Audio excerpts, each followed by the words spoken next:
All right, the brand new Focus Sam Squared. Like all Focus bikes, this thing absolutely screams of German engineering at its finest. But I think first up, when we're looking at this bike, at a glance, you can tell this thing is designed to rip the absolute balls off any mountain. Big burly shock, big tubing. It's a fun looking bike, wouldn't you say, Scotty? Yeah, it looks awesome. When we first got our hands on it, it was definitely had its own Focus style.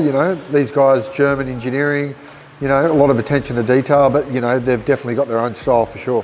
One of the things I really like about the Focus e-bike range, and all the Focus really, every year when they bring out a new model, or every season when they bring out a new update, it's pretty dramatic, the differences. They're not just doing like little chips and changes. Like there's a lot going on with this bike that we didn't see in the previous generations. A lot to unpack and sort of chat about with this review. Now, Scott, you've been on this thing for the last couple of months.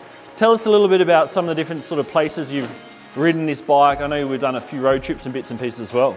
Yeah, like we've ridden, obviously a ton in the Blue Mountains on our home trails. We've ridden in Bright.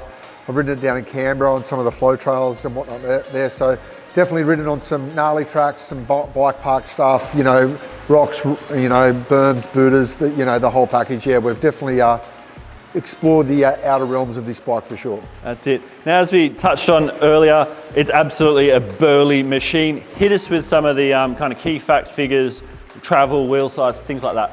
Yeah, so 170 front and back. This thing is a standalone 29er stock. However, it comes with a flip chip in the rear and a different brake mount, and you can run this as a mullet setup as well. Okay, so stock 29, but can mullet.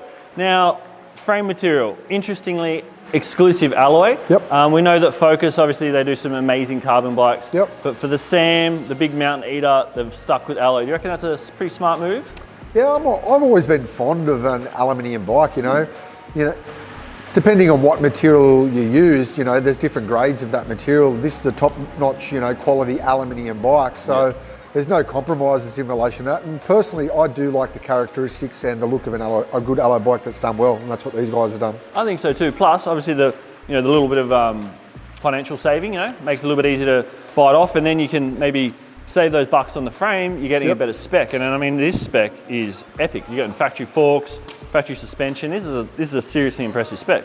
Yeah, they haven't mucked around. I mean, I know that a lot of people may come to that sort of view that they've maybe cut costs and they've gone with an aluminium bike. However, this is again, a lot of carbon bikes are tend to be a bit more expensive. However, they haven't cut corners with this bike. It's still a really super neat aluminium bike. The fold linkage suspension system, and super well spec.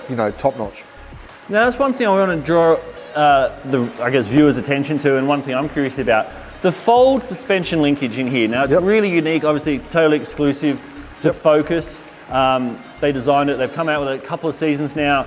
Tell us about this latest version. How does it feel? Like, one, the concept, and then two, in real life, how does it feel out on the trail? Yeah, funny enough, touching on, the changes of this bike, I mean, the bike does look very, very similar to yesteryear. However, there are, a lot of subtle changes to this bike which has impacted on the ride performance.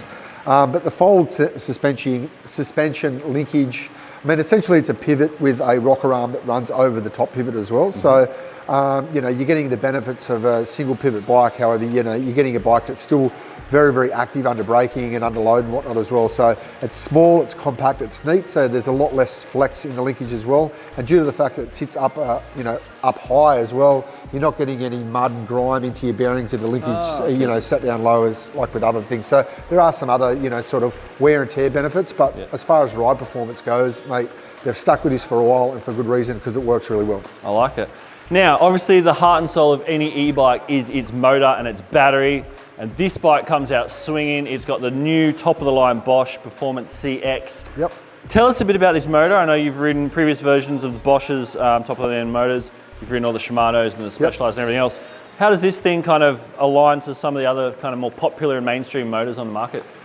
Well, I hadn't ridden a Bosch up until I got this bike, funny enough. I'd ridden a bunch of other motors, and as I've said before, different motors do have slightly different feels about them as well.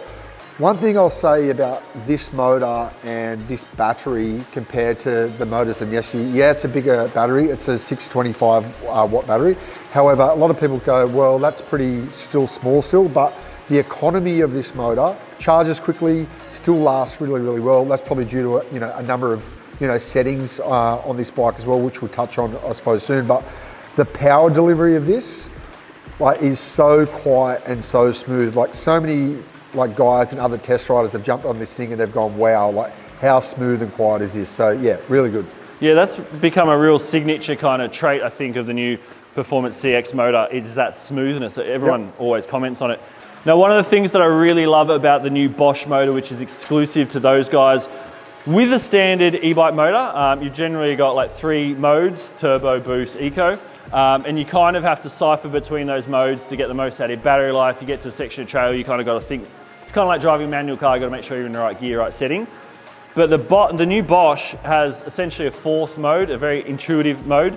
Tell us a bit about that. Yeah, so as JT just said, it's got your standard walk function, it's got your economy, your tour, it's got your turbo function, for where you're going for just a quick wrap. But the e-MTB mode, and this is probably the setting I rode this bike in most of the time. So basically, it's sort of intuitive in the sense that it matches your power output. So if you're really, really cranking up the hill and whatnot as well, then it's going to give you a little bit more. If you're just cruising along, it's going to give you a little bit less. Yep. However, one thing about this bike is when you're actually climbing. In a turbo mode or that extra mode, if you're climbing up a hill, you tend to get a bit of wheel spin and whatnot as well. But because of that intuitive sort of setting, this thing really hugs the ground and climbs technical sections amazing. The other thing is when you actually stop pedaling as well in the e-MTB mode, you'll still get a section of drive before the motor cuts out as well. Okay. So if you're hitting a technical section where you might get a pedal strike or something like that as well, and you've got to stop pedaling, the motor's still going to drive you over that section as well. Cool. Yeah, it's really cool. Wow, okay, Bosch are definitely on a winner. Now, let's talk a bit about the performance of this thing. Like, what's its trail personality like? We've talked that it looks like it's designed to eat downhill tracks alive. Yep. But how does that actually kind of work out in real life when you're out there on the trail? How does this thing corner? How does it hit sections? Yeah, I really like it. I mean, one thing I'll probably say is, like, in relation to the angles, like head angles and whatnot, again, with anything, this has got longer, it's got slacker, it's got lower and whatnot as well. A bit more adjustability with the fact that you can turn it into a mullet.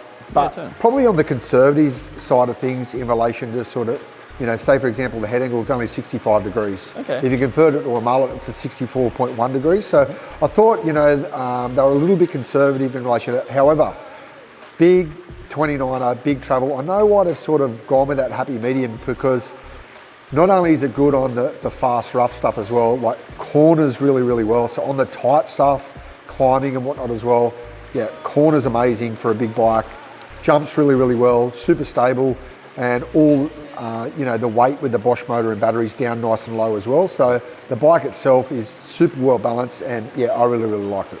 Mate, I've got to ask you then, with all of that in mind, what kind of a rider over here in Australia is going to really love this bike, and you'd sort of recommend them take a look at this on their shopping list? Like, what kind of ride, what kind of trail scenario is this thing going to shine and really kind of deliver the most to? Yeah, it's sort of, that's a bit of a difficult question to answer in the sense, because I mean, anyone can buy this bike and they're going to enjoy riding it. Yeah. Yes, more probably the better question may be, or the better answer is, like, who's this bike designed for? Okay. I mean, it's probably designed for your more aggressive gravity fed guys, 170 up front, 170 in the back, a coil shock in the back.